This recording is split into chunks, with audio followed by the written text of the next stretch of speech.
আমি আপনাদের পিতার কবরে গিয়ে মুতি দেব, অর্থাৎ প্রস্রাব করে দেব। আমি আজকে লাইভে আসছি চট্টগ্রাম দক্ষিণ জেলা আওয়ামী লীগের সাবেক সভাপতি মরহুম মুসলিম উদ্দিনের পরিবারের সদস্যদের প্রতি দৃষ্টি আকর্ষণ করার জন্য। আমি চট্টগ্রাম দক্ষিণ জেলা আওয়ামী লীগের মরহুম সভাপতি মুসলিম উদ্দিনের পরিবারের সদস্য, ওনার স্ত্রী, ওনার মেয়ে এবং মেয়েদের জামাইদের উদ্দেশ্যে বলছি,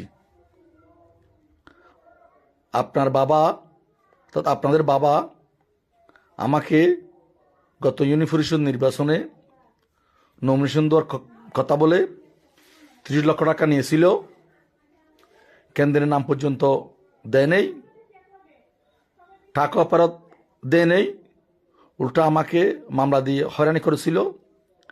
তাই আমি লাইভে এসে বলতেছি, আপনারা আমার এই লাইভ শোনার পর আগামী 15 দিনের মধ্যে আমার প্রাপ্য টাকাগুলো আমাকে দিয়ে দেবেন। অন্যথায় আমি আপনাদের বাবার খবরে গিয়ে প্রস্রাব করে দেব, অর্থাৎ মুতি দেব, এবং এইগুলা ভিডিও করে ফেসবুকে দেব, লাইভে দেব।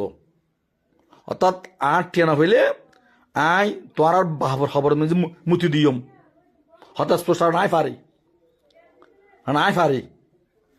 হতা স্পষ্ট আগামী 15 দিনের মধ্যেও আমি টাকা ফেরত না ফেলে আমি আপনাদের পিতার কবরে গিয়ে মুতি দেব, অর্থাৎ প্রস্রাব করে দেব। আমি আপনাদের পিতার কবরে গিয়ে মুতি দেব, অর্থাৎ প্রস্রাব করে দেব, এবং এটা ভিডিও করে আমি জনসম্মুখে লাইভে দেব, ফেসবুকে দেব। আমার কথা একটাই, আমি টাকা ফেরত চাই, কথা একটাই।